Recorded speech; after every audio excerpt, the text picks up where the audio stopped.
règles spéciales régnaient sur l'île. À chaque naissance d'un enfant, quelqu'un devait partir pour préserver l'équilibre démographique. L'île ne pouvait accueillir que 513 personnes au total.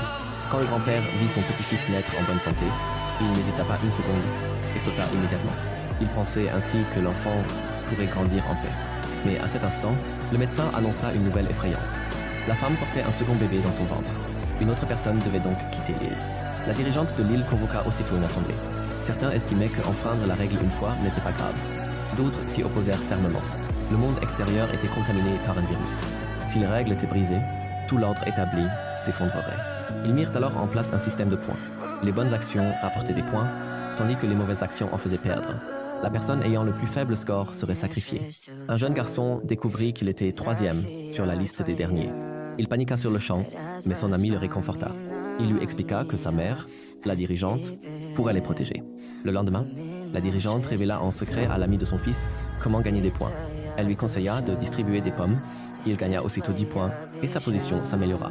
Quelques jours plus tard, le vote officiel débuta. Le bûcheron, qui avait volé de la nourriture, obtint le plus faible score. Les villageois votèrent à l'unanimité pour le condamner à mort. Au moment où on l'emmenait, sa femme s'avança soudain et révéla un terrible secret.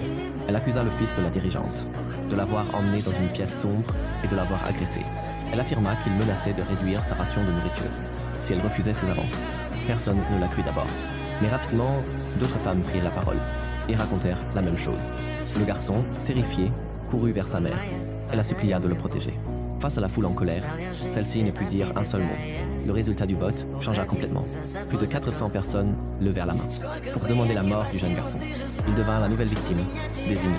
Sa mère ne supportait pas de le voir mourir. Elle prit donc la décision de l'exiler de l'île.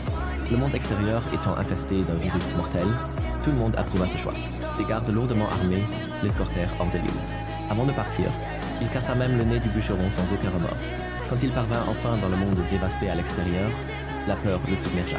Il pleura et supplia de le ramener sur l'île, affirmant que sa mère paierait n'importe quel prix. Il ne reçut que des coups et des insultes. Ces gens le haïssaient depuis très longtemps.